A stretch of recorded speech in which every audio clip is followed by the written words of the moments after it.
What's going on? North Cali, Bay Valley, Sacramento, California, West Coast.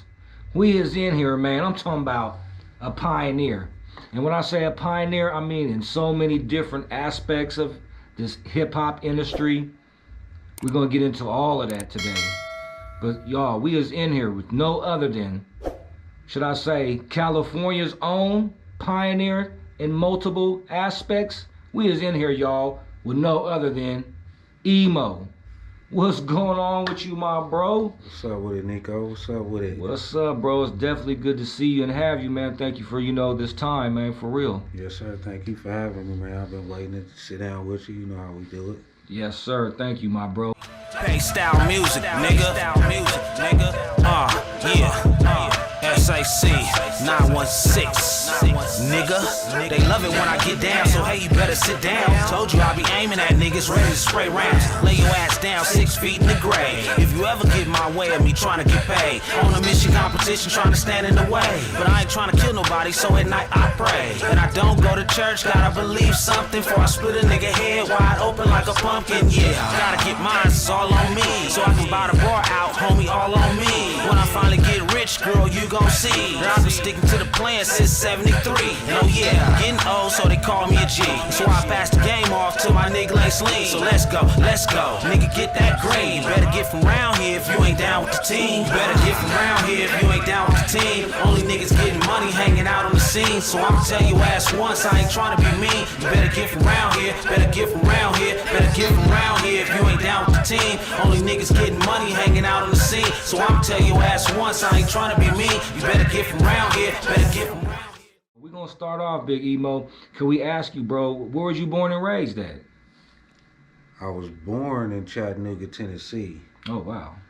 But I moved to the Bay Area when I was like 5 years old. Okay. Landed in San Francisco. And then moved to Oakland, Berkeley, all of that Bay Area thing. And then when I was 15, 16, I moved to Sacramento. So, at my age now, I feel like, I grew up in Sacramento too. Okay. So I'm from the Bay Area in Sacramento, if you really look at it, but I was born in Chattanooga, Tennessee. Dope. So how old was you when you moved from Tennessee to the Bay? Like 5 years old. Okay. Yeah. And, I remember we used to live in these projects out there. That's the last thing I remember about Chattanooga, Tennessee. Oh, wow. I never been back ever again or whatever I'm going to, before it's over with. But oh, yeah, you got to do that. Yeah, well, we left there and then moved to San Francisco. There's some projects or whatever out there, you know what I mean? So oh, wow. We didn't stay out there too long. My grandfather managed some apartments, so we went to go stay with him for a little bit, and then my mom got her own spot in Berkeley. So then we moved out there for a minute, and then I was just bouncing around the Bay Area all my little young teen life. So during these teen lives, what year was this exactly? Where was it? And kind of like let us know a little bit about E-MOE around this time. So I grew up, kind of was raised on the waterfront, in Berkeley, 7th and Channing. Okay. And I went to Berkeley High, Martin Luther King Jr., so I kind of was a Berkeley boy. Okay. But I stomped around West Oakland a lot because I had some older brothers and stuff that lived out there. Rest in peace, my homie Reg, the REG, man, rest in peace. And, he was kind of like my big brother, whatever, and they lived in West Oakland, so I would bounce back and forth from my house in Berkeley and then their house in West Oakland a lot. So kind of just roamed around those areas a lot in my teenage life. Okay. So, but I grew up on the waterfront, man, Berkeley, B-Town. So you said you went to junior high school in Berkeley. What about elementary? Yeah, in Berkeley too. Berkeley too? Yeah, I don't remember the name. I think it was Columbus or something like that. It's something named different now. It's kind of named like, I think it's Harriet Tubman High, something like it's named after a black woman now. Oh, but dope. It was named after Columbus back in the day. But yeah, that's where I went to elementary, all in Berkeley. So who was E-MOE and what years were these, and who was E-MOE in these elementary years in Berkeley?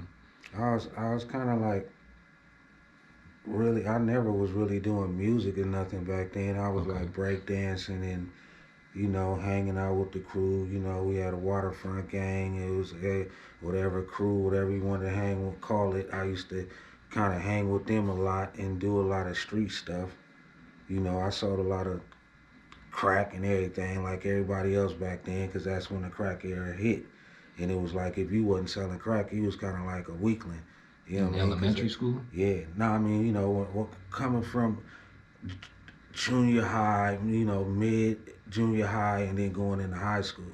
So like early, you know what I mean, 13, 12 years old, we out there selling crack because everybody else doing it, and you looking like the eyeball if you're not. You know what I mean? You getting in the back of the bus, and everybody else get on there with new clothes, and they be like, damn, where everybody get these new clothes from? They like, yeah, we fresh and you not. Ah, ha, ha, look at him. Look, you know, you become the butt of the joke. So it's like, okay, I got to do something about this because I need to stop getting talked about every day on the back of the bus. So you start selling crack like everybody else is, just to out of peer pressure. I never probably should have never. When I got older, I wish I never did that. You know what I mean? Because I was talented then. I was an artist, drawing.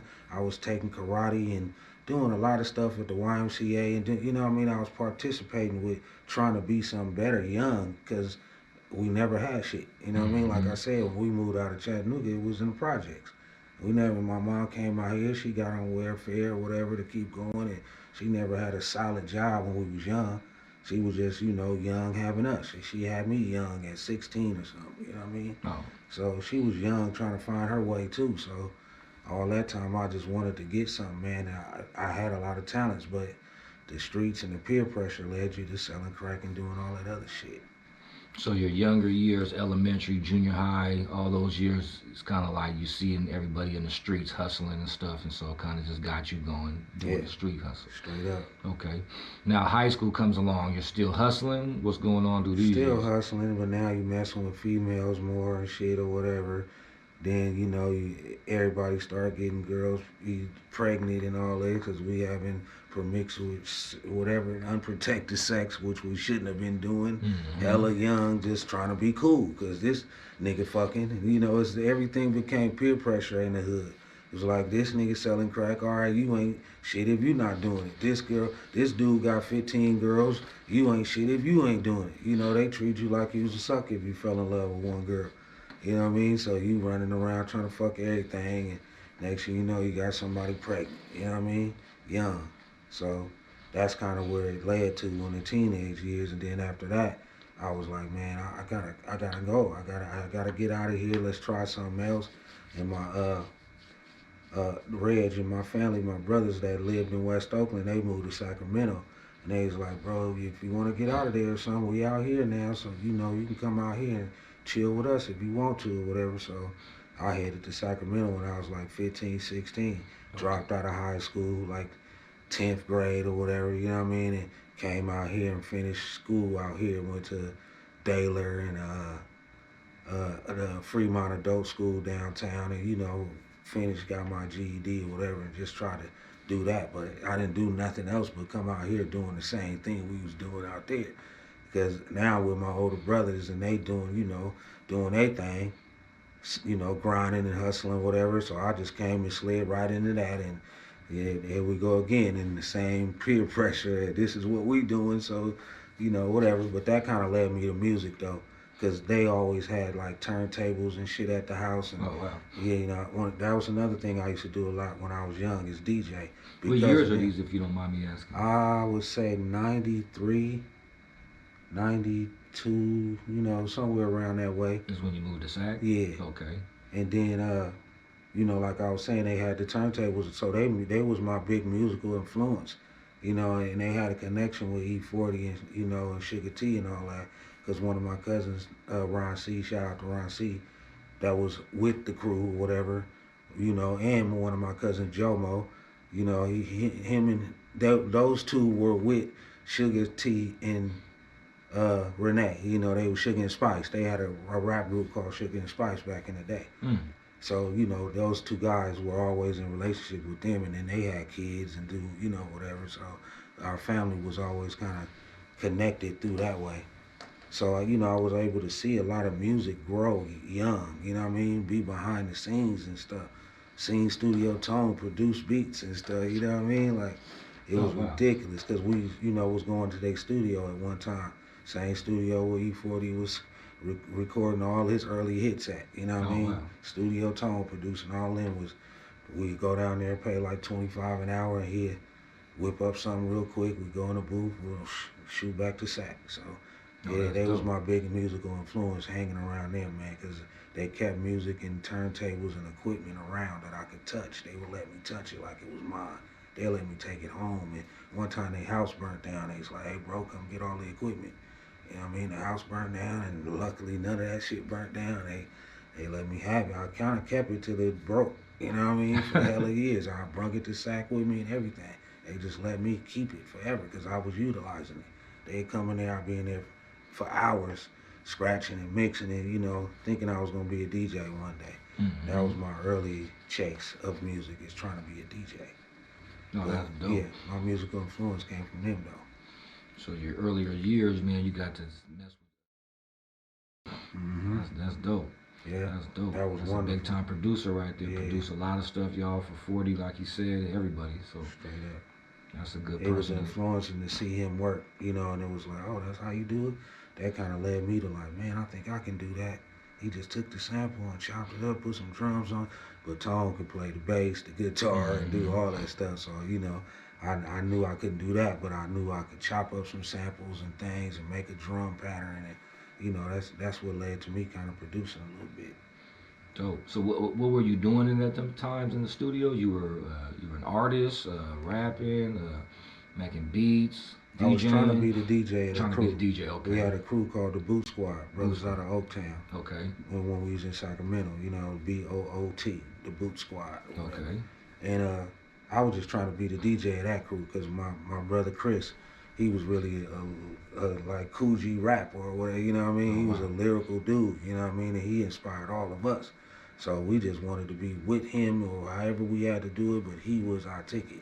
Mm-hmm. He was the one we was thinking was going to make us, you know what I mean, take us to the top. But that I was just trying to be the DJ of that crew. I really was never, I didn't want to rap. I wanted to be Grandmaster J. I mean, you know, Jam Master J or, you know, Houdini DJ. Or I always wanted to be D Nice and all, you know, them people. I never wanted to be a rapper or a producer or nothing. I wanted to be the DJ, for real. Oh, wow.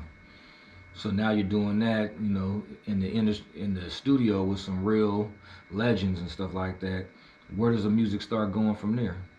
So we started trying to put together the project, you know, going back and forth, whatever, and it just didn't materialize into a full-fledged thing. We did a lot of songs and doing whatever, but we never really got behind putting the money as, you know, let's do this. You know, we too busy in the streets and making sure we put the money together to go buy a quarter key or doing whatever, but, you know, driving back and forth across freeway, taking penitentiary chances. But when it came to let's put the money behind this, it was like, I don't know, I ain't putting my $20 if he ain't putting his $20, and then he ain't, you know, it just turned into that. So you're still in the streets, yeah, trying to get into the music, and this is all while you're like in your earlier stage of high school? Yes, sir. Okay. And when I kind of, you know, later stages, like 11th, 12th grade, you know what I mean, when I moved to Sacramento. Okay. So then after that, I just kind of like try to figure out how I can go to the studio and keep doing what I was inspired by. So I started booking studio time and shit, and on my own, you know, and then it was like, you know, a problem with that. Like, oh, you going to the studio without niggas and then, you know, whatever. It's just how it happens when you in a crew, hella people, and everybody got their own little situations. It just starts turning into that type of shit. So I just started booking my own little time, trying to go in there and make some little beats or doing whatever. And then I ran into Triple Six and Brotha Lynch Hung. Okay. You know, because my kid's mom is his kid's mom. Oh, no, okay. So, you know, I met him, and when he embraced me, Triple Six, yeah. Okay. When I met him, he embraced me like, okay, you the new dude or whatever, but you cool. You know what I mean? What year is this, if you don't mind me asking? It's say about 96. 96, okay. It's 96 or somewhere around there. You know, this all early 90s, you know what I mean? And he embraced me. He took me in like, hey, man, I be going to the studio.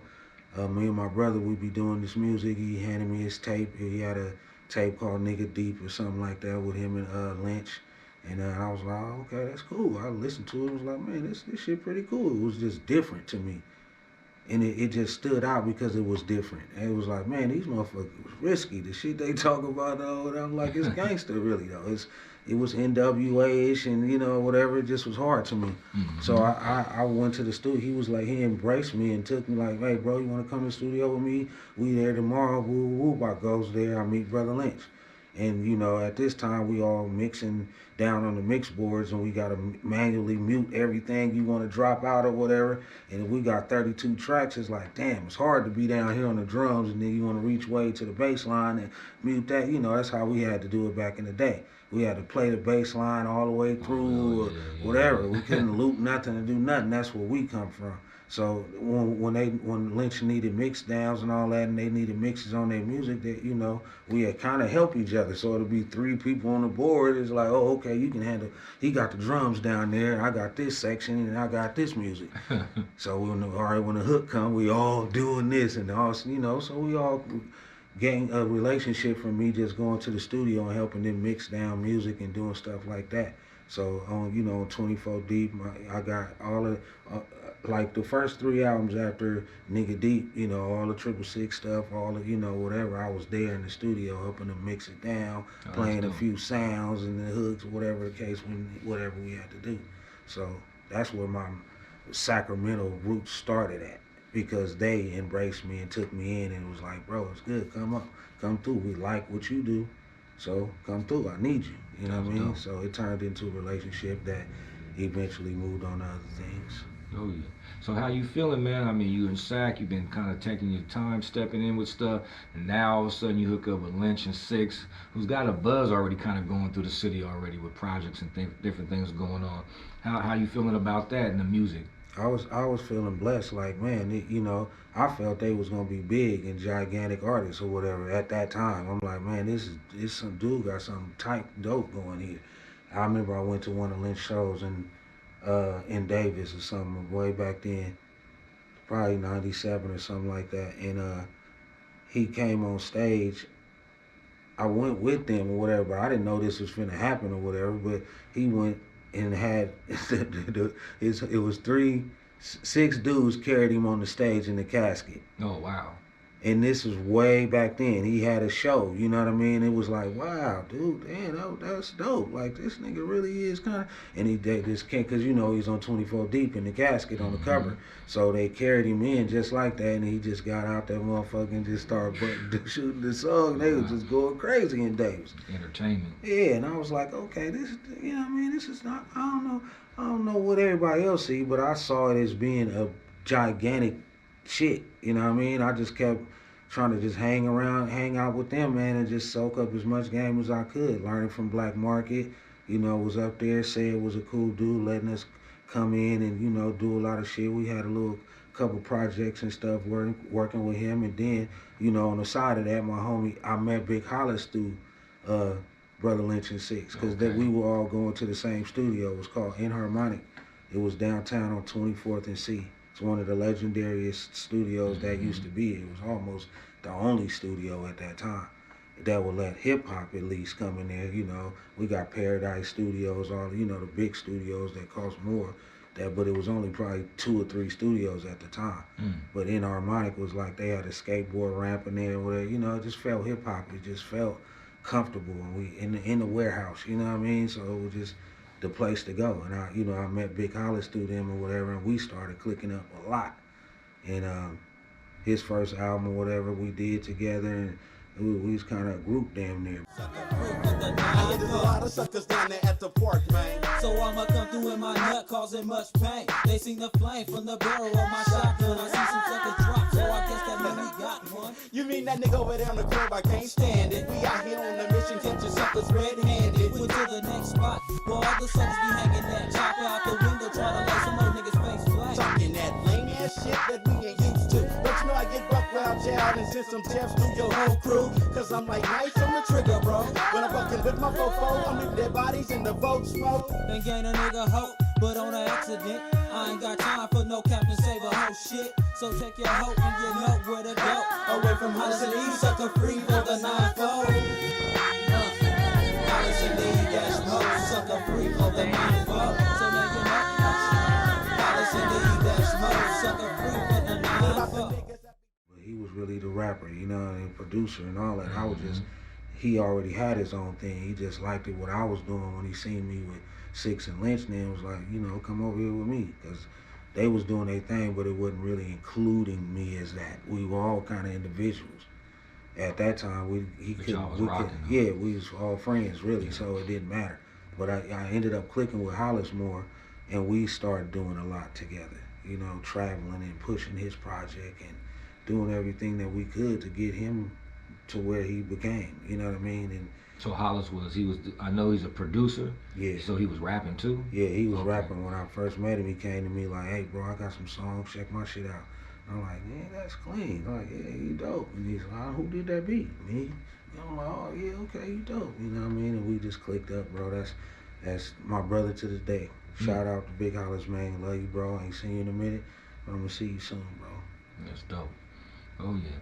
So where's the music start going from there? And like, what years are these? So I would say around 99 and shit, you know, that started happening, and Hollis was putting out his music and doing whatever and shit. And then, you know, everybody just started getting older, going their separate ways, doing whatever they had to do, you know, it was cool, you know. I had to do my own thing, 'cause I was having kids and doing, you know, other shit too. So I started recording. You know, I started going to the studio trying to do my own music, and I made a couple cool songs that was, you know, good to me. And what are you doing on these songs? Production, rapping? Both. Both, okay. You know, 'cause all of that time when I was around Big Hollis, we was kind of making the beats and stuff together. You know, I used to sit on the side, 'cause I felt, you know, you can play better. His fingers can move better than mine. He could play a little more, so I just tell him my ideas. You know, I'm in his ear like, we need some chords now. Add some strings in there. Ooh, they need to do this, play this, whatever. And by doing that, it taught me that I could produce too. I just was so much dependent on, nah, you just play it. You know what I mean? Because you get it done faster. Go ahead. So then, you know, I bought me a couple little keyboards and shit like that, you know, and started trying to learn how to play a little bit myself. I always could drum program. So, I mean, you know, that was something I always loved to do. The drums is something that I always loved in the beat, period. You know, them drums is clacking out. So I always knew how to fuck with the drums. But I had to learn to play a little more. I knew how to sample and make a sample and put some drums over it. So I'm like, man, let me go through and, you know, start making my own little song, see how it come out. Because I had rapped on Big Hollis' stuff a lot, you know, a lot of songs, all that. Are you on some of them earlier projects? Yeah. Okay. So like I said, we was kind of like a group back then, you know what I mean? But it was more his album. I'm on the cover, his first cover, on the back of him, like Gangstar and DJ Premier and Google. Yeah. You know, it's kind of how I was looking at it or whatever. So I always rap, but just didn't want to. You know what I mean? I loved to, but I didn't really want to do it as a career. But I did a bunch of songs, and I ran into Lynch one day, and he was starting his own label. He had just got off Black Market or whatever, and he was like, hey man, I'm finna start my own label and shit, you know. You wanna come over here with me? I let him play a couple songs, heard a couple songs. He put a couple songs on his Now Eat soundtrack. I don't trip when niggas try to talk that lip. I back clips, a dope ass rhymes on my hips. I be on journeys with beats that hit hard like a tank, running suckers over, making big moves on Motorola's. No longer slanging cola, so it's hard to get mine. They got me slanging and banging every day. I'm smoking to die in order to maintain and keep the evil thoughts on my brain. 'Cause if they had a trip to heaven, I'd be the first on the plane. 'Cause all this bullshit is steady keeping me down. Got me walking around town with a permanent frown. Be hating to see my role models, 'cause all they see is more panties and empty 40 bottles. The downfall of a black man, the whole plan from the beginning. While niggas keep on sinning, the devil keep on winning. We sending each other to an early grave. We used to play football in the middle of the streets way back in the days, but now it's crazy. Trying to raise my baby, but the color of my skin make the whole world hate me. I'm just a ghetto boy, like Scarface and Willie D. Bushwick Bill on the real about my skrill on top of the hill. Better take a pill if your head hurt, 'cause I'm out here been putting in work. Gotta get what I gotta get, cause the streets ain't giving up shit, I'm doing bad. So please don't make me mad before I have to put this 10.5 inside your ass, nigga. I'm doing bad, so please don't make me mad before I have to blast and put one in your ass. Hey, I'm doing bad, so please don't make me mad before I have to blast and put one in your ass. Hey, I'm doing bad, so please don't make me mad before I have to blast and put one in your ass. Hey, I'm doing bad, so please don't make me mad before I have to blast and put one in your ass. So now they change it. You know, he was trying to help me get out there a little bit before I was even messing with him. So I knew it was potential for it to work. Because I had put out my little project on CD, burnt them. Back in the day, we used to burn them and put a little CD thing on and go around, hand them out. So before that, I was just selling them like that, like 50, 100 at a time, having little parties. Just wanted to have something with me when I was at a show. Just like, here, check this out. And somehow Said or whatever got his hands on one of them. And I had my song on there that was featuring Lynch on there that he did for me, you know, because I was mixing projects and doing all kind of stuff. So I asked him for a verse, he gave it to me, you know what I mean? And I had that song on my album. The first album was called Ghetto Gospel. Oh, okay. And Said got his hands on it somehow, and he took the song that I had Brotha Lynch on and put it on one of Brotha Lynch's unofficial albums called Virus. Split it down, roll it up, pour some ball in my cup. Niggas coming up in this rap game, making my name known, leaving your brains blown, ripping the microphones and shreds and flames. These niggas out here be acting like they got it sold up. Sell a couple thousand records, now we think he blowed up. Nigga, hold up, pull your fucking pants up. Quit dragging and bragging, you faggots be lagging. Me, I'm broke in a motherfucking joke, but I never told a lie in any rhyme I wrote. And you can quote that, give me my daddy records back, and they bet not have one scratch. I'm coming to win, let me and my motherfucking real niggas in. It's a struggle with that, you see, we having trouble. I ain't gotta say no names, cause it ain't gonna change a damn thing. But niggas know the games they play, and the things they say, they change their ways. One day it's all good, the next, your homie will try to kill you if he could, everywhere in California.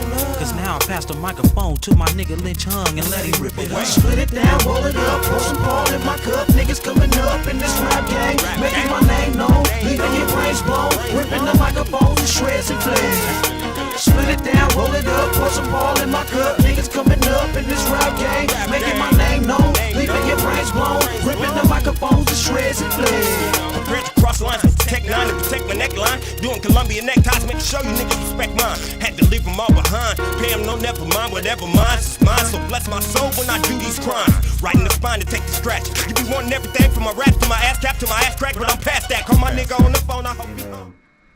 Lynch, you know, we all knew that happened. He's like, dang, bro, you say, I'm like, man, how you get my, he's like, man, that whole album is not real. Every song on there is stolen. You know, he just went around and got a whole bunch of songs from everywhere that he could that had Lynch on it, put it together, called it The Virus. Oh, wow. And put it out. Lynch, you know, was mad. You know what I mean? So he started his own little thing, and back then we had a distribution with Selecto hits and all that, you know what I mean? So he had the plug already, like, bro, come with me, whatever, I'll put you out.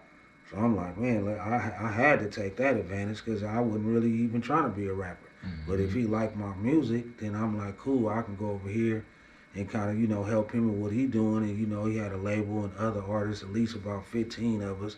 So I was going over there trying to be more than just the artist because I also wanted to help with the company and stuff because I knew how to do those type of things. Knew how to do the graphics and all our ads that we got in the Source magazine and everything. I was designing those, you know what I mean, while I was around. So you was getting into the graphics back then as well? Yeah, I mentioned at first, that was another thing I learned a lot with Hollis and all that too, because he used to let me do his covers and his promos and the flyer events, so I learned a lot. His first album cover that he got, I did it, you know what I mean? So I learned how to put it on the templates and so it'd be cool to fit on the cassette tape and the CD and all, you know, I'm like, oh, okay, I can kind of, this ain't hard, you know what I mean? I liked it.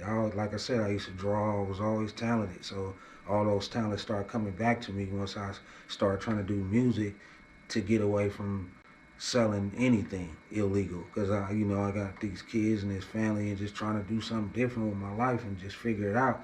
So music was my way out, you know what I mean? I just had to really, okay, to me, it was like, if I can do this, then I could charge people this much, and okay. And if I do 5 covers, that's you know, just it might have been slower money, but eventually, I feel like if you was good at what you had to do and you provide people with a service, you know, you'll start getting popular, or people will know that you can do it because you keep doing it. Mm-hmm. So I just kept doing everything. You know what I mean? Started doing the videos, all that.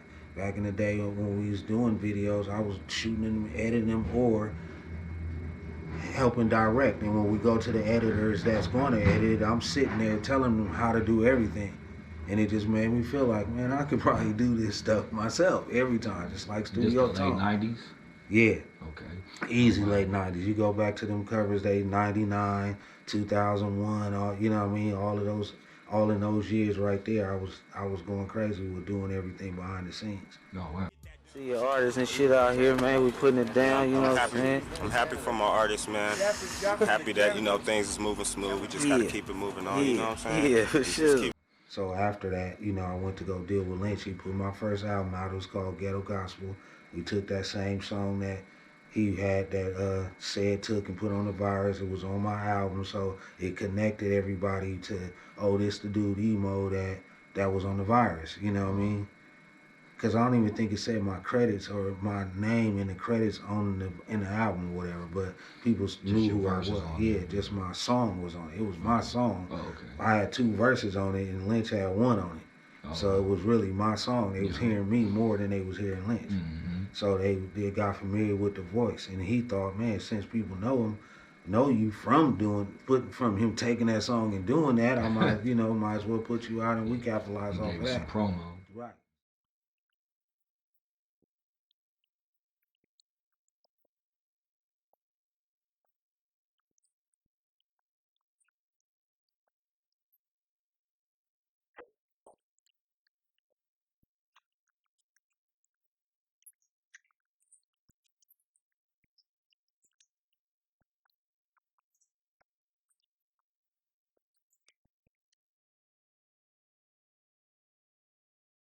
So that helped me. So even though it was a stolen song, that was my fault. I shouldn't have been burning it on no CDs, going around selling it for $10 if I didn't copyright it or doing. Yeah.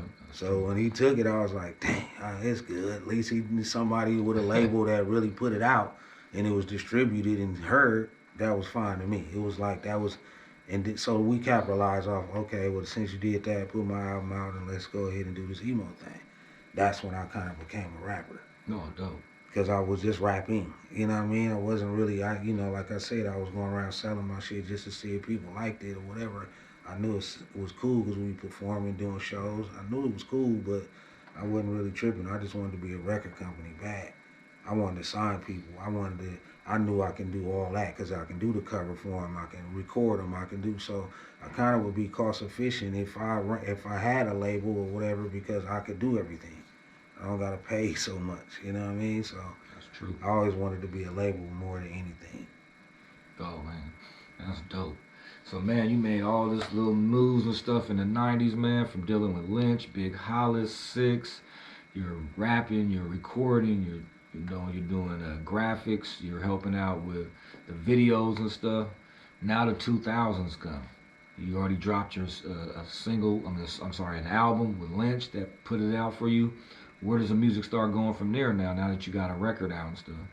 So, you know, I went over there and we rocked for a minute and went on tours with Lynch and, you know, went out there and got on the road and tried to promote it the best way we could. And we, you know, when we came back, everything kind of fizzled out. You know what I mean? It was like, all right, well, if this is how we doing it, I gotta go try to figure out what I'm gonna do. Mm-hmm.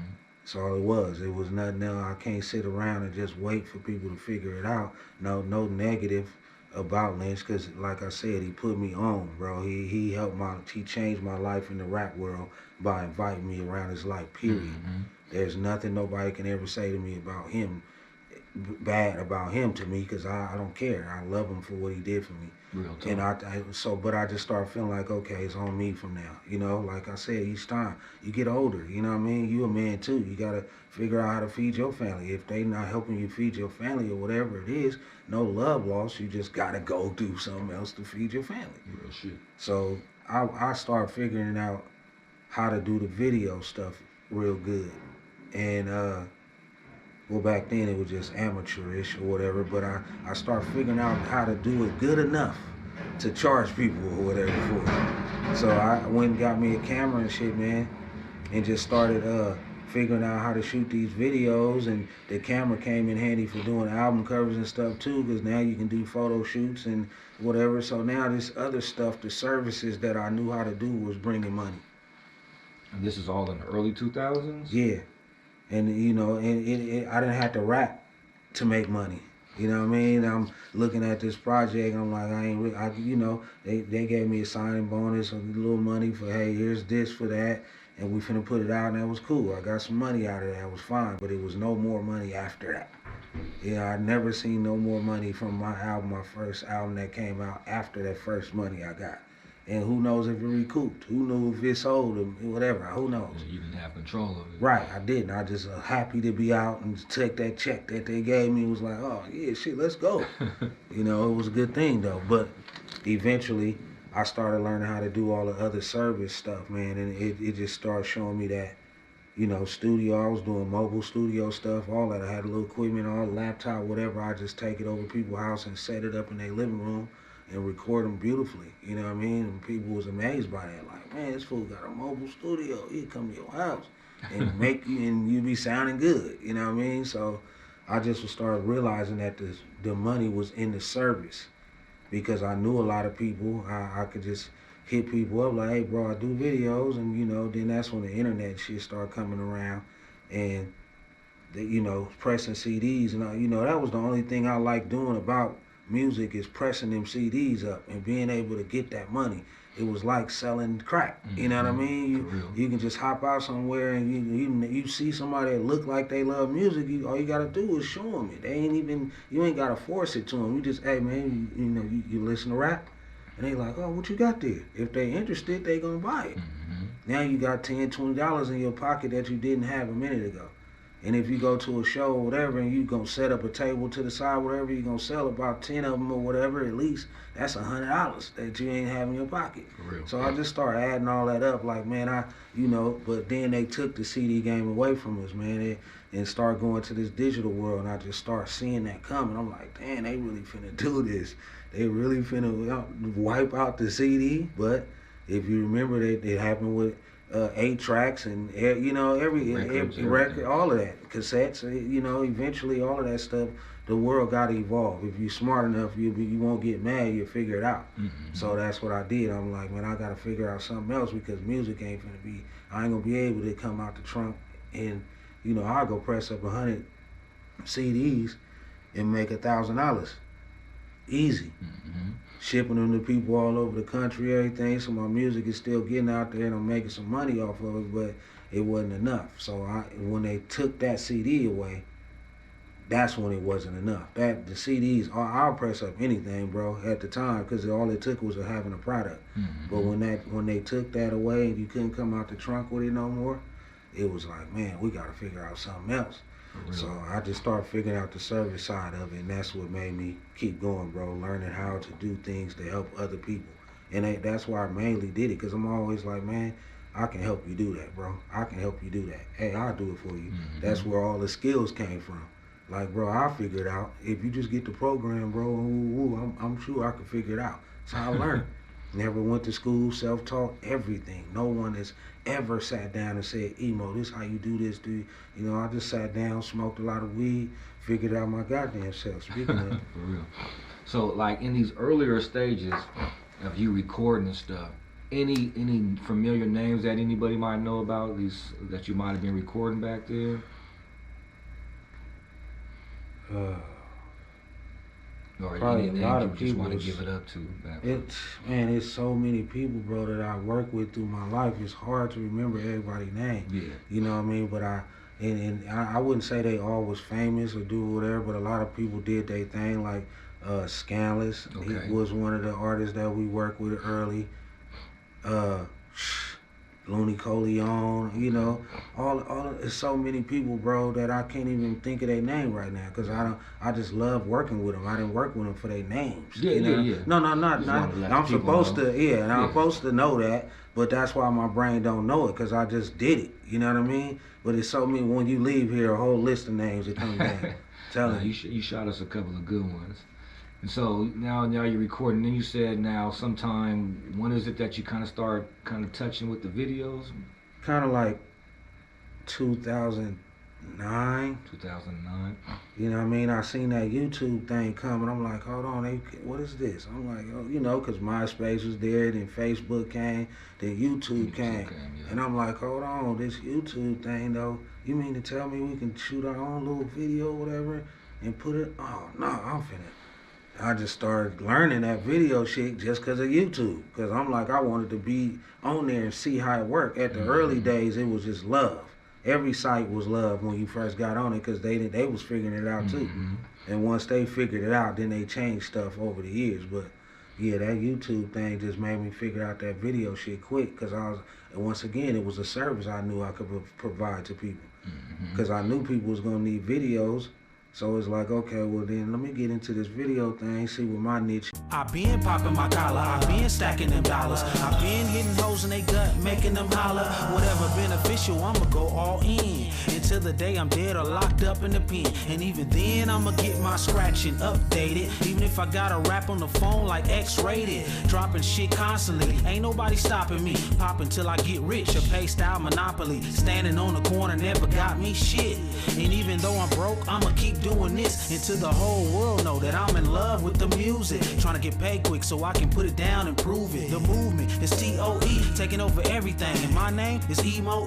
Turn it up and let it bang. And don't forget And that's where the music video shit came in.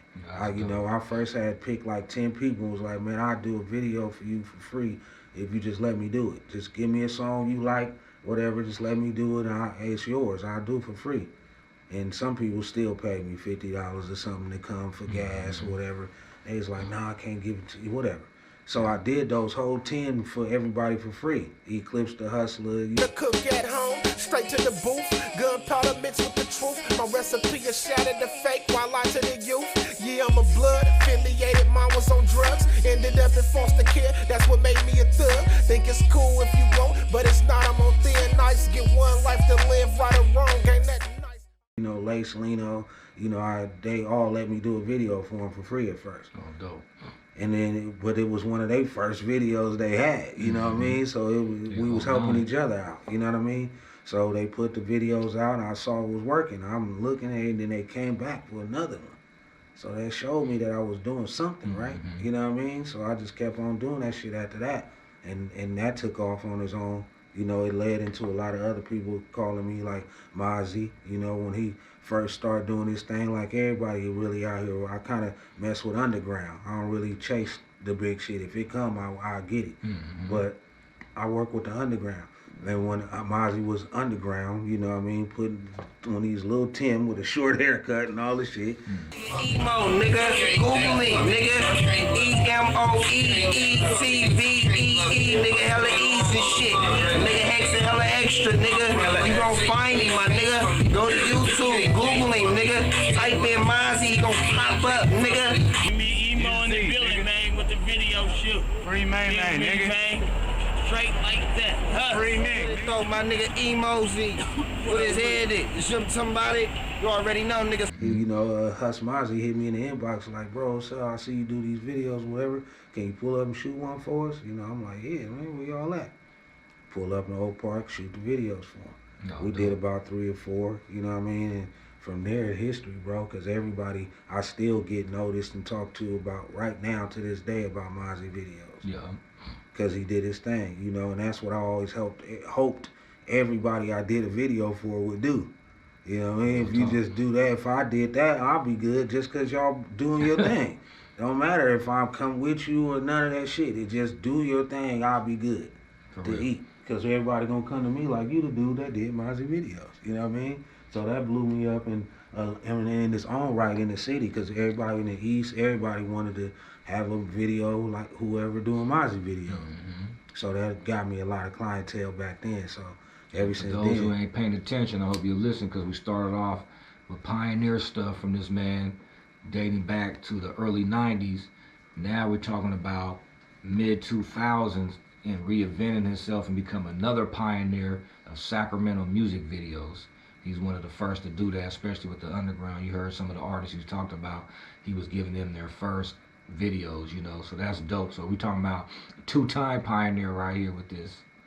So Yeah, that's dope, man. So you said you're doing videos for all these people.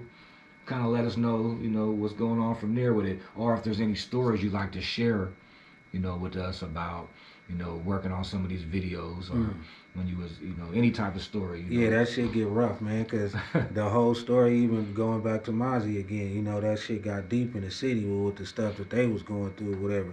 So just because I was doing his videos, I ended up becoming like affiliated, like you from the Mozzy camp, because you do his videos. And it got dangerous at times, you know. I'm in Walmart, people walking up to me, yeah, hey, you the nigga that be doing the Mozzy videos? I'm like, yeah, bro, I could do a video for you too. I do videos for everybody. That's a service I'm providing. I'm a grown ass, old ass man, but I got drug into that. And it was dangerous at one time, and it made me pull back probably when I shouldn't have. You know what I mean? I probably would have been Mozzy's videographer to this day still.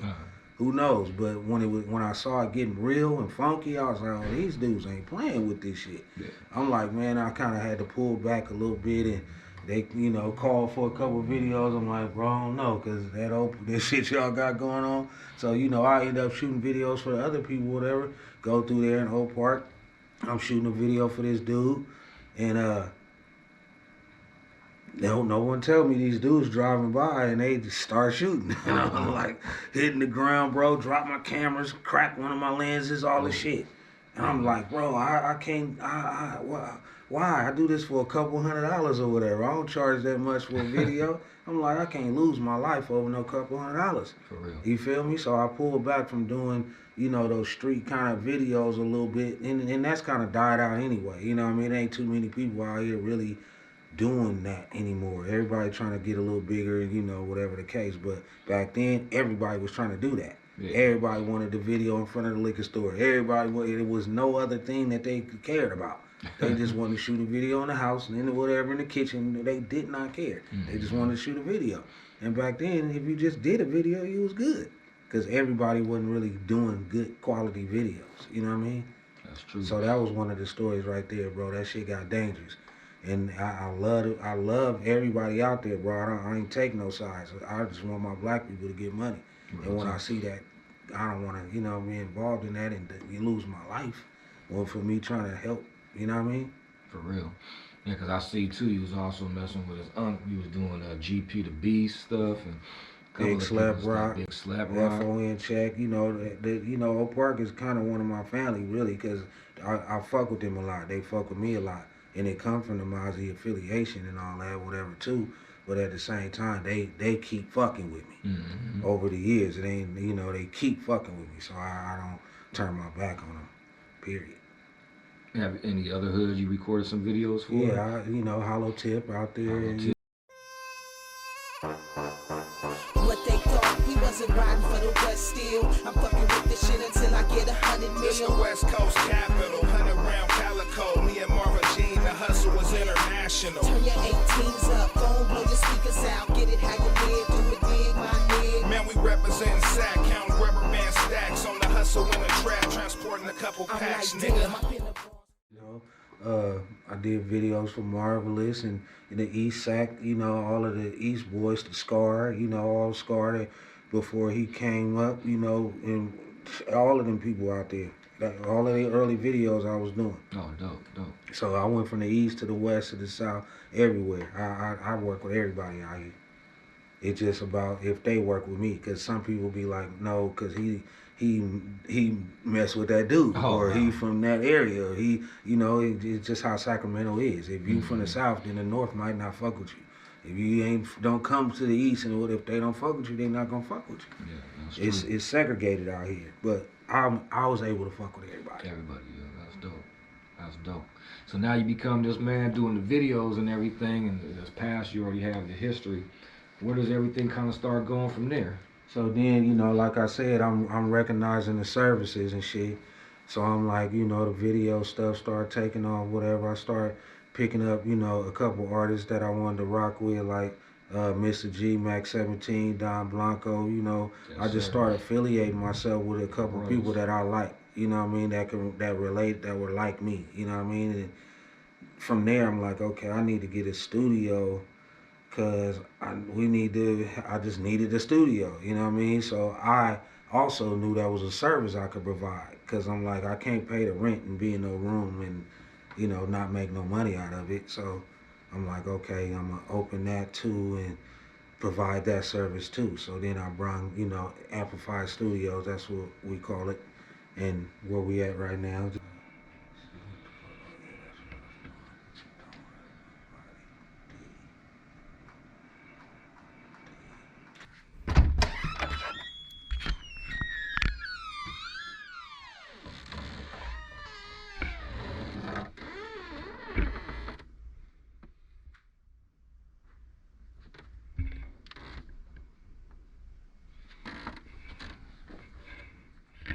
Just a little something, not enough super big and whatever. I just had the stuff I had over the years and collected and got a room and brung the shit here because I couldn't do it in my apartment because the music too loud or whatever. I couldn't, you know, I tried that or whatever, but it wouldn't work. And plus, you don't want people coming to your house where you lay at. Yeah, real talk. You know, you get into people fall out over a mix wrong or something, and they at your door. You know what I mean? So I just had to get a spot away from home and been here ever since, man. Just trying to add another thing to help people, you know.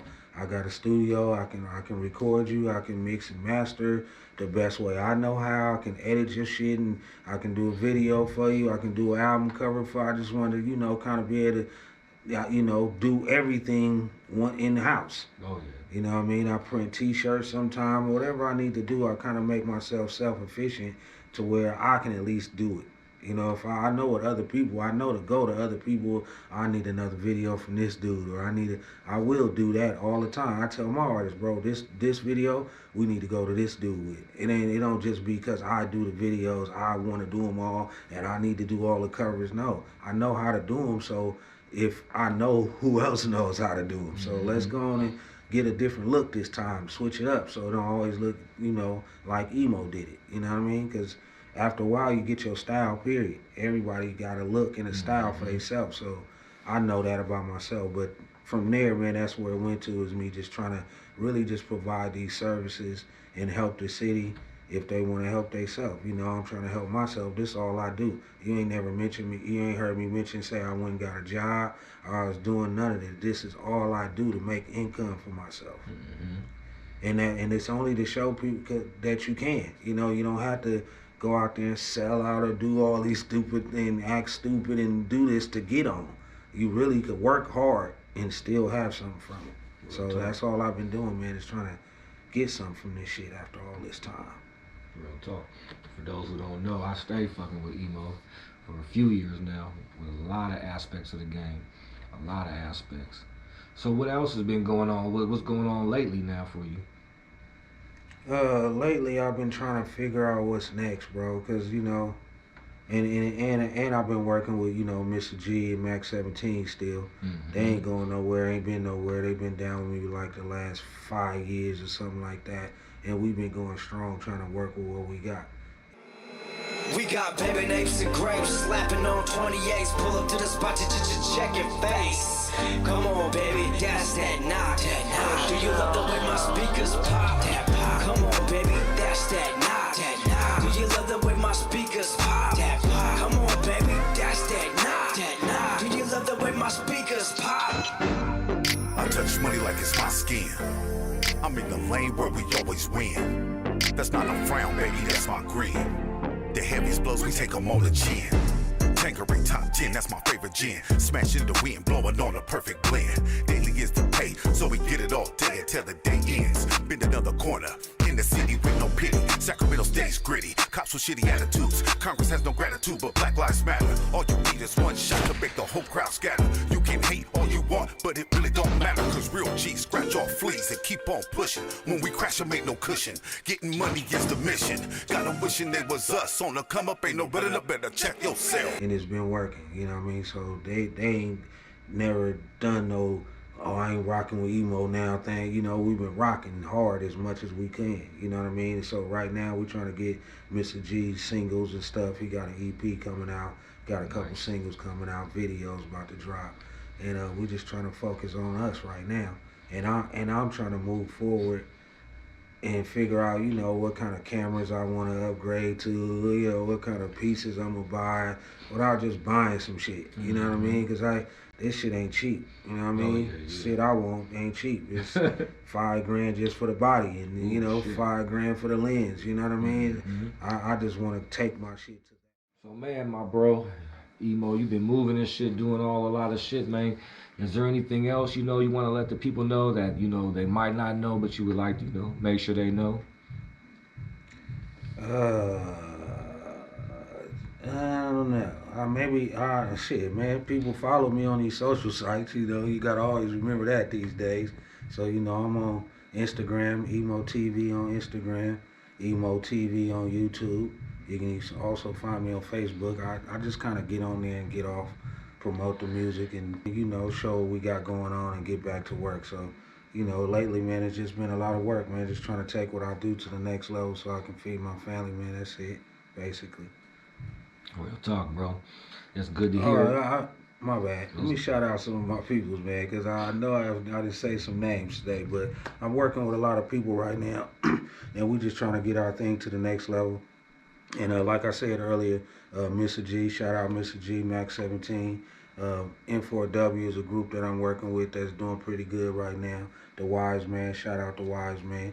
And everybody I always work with, man. I don't want to just say a few names because I work with a lot of people. I just want to let y'all know I appreciate y'all coming to me and, you know, letting me provide a service and making some money to feed my family. Every time you come holler at me, I'm going to give you my best and just, you know, try to do what I do. And I elevate. I try to, you know, like I said, I'm going to get new equipment, and I always try to do that. Everything I got now, I started with one piece, one keyboard, and I went to go buy another piece. If I can do it, you can do it. If you got a dream, you can pursue it. Don't think just because you're not big that you can't make no money. I'm not a gigantic person, but I have been doing a lot, and I have been making money in the game, you know, and just trying to survive off of it. So shout out to Nico, man, for having me. I appreciate you, brother. Anytime, bro, you need me, you know I'm there for you. Real talk, my bro. We appreciate that, E-MOE. And, you know, that's why we're here today, you know what I'm saying, pretty much, man, because we appreciate you. You know, I've been rocking with you, you know, fucking with you for a good few years now. And, you know, we want to let you know, man, that we appreciate everything that you did for the Sacramento hip-hop, you know, community for all these years, you know, as a pioneer of this in many different aspects. So we want to make sure, man, that we give you all your love, my bro, all your props, bro, all your praises, all your flowers, bro, for everything that you did for the Sacramento Bay Area, California industry, y'all. Hey, Sacramento, Bay Area, California, West Coast, man, we is in here, y'all, with our bro, E-MOE from Sac, y'all, that's been doing this, you know what I'm saying, many aptitudes, like I said, rapping, doing the beats, promotion, videos, artwork. This man does it all, man. He's Sacramento Swiss Army knife, as I like to say, y'all. So we is in here, y'all, with no other than Sacramento Bay Area's own E-MOE. Yeah, what's going on, y'all? We in this thing. Yes, sir. What's happening? I smoke that purple every day just to keep the stress away. They call me my Marley cause I always smoke the hay. Got my game from the Bay, now I'm living up in Sac, so I smoke Sacs back to back every day. That's a fact, nigga, what you talking about? Guarantee I smoke you out. I had that ass laid out on your fucking couch, right in your house where you stay at. I smoke hella trees, oh yeah, did I say that? Go back, rewind one time and you'll find that I grind.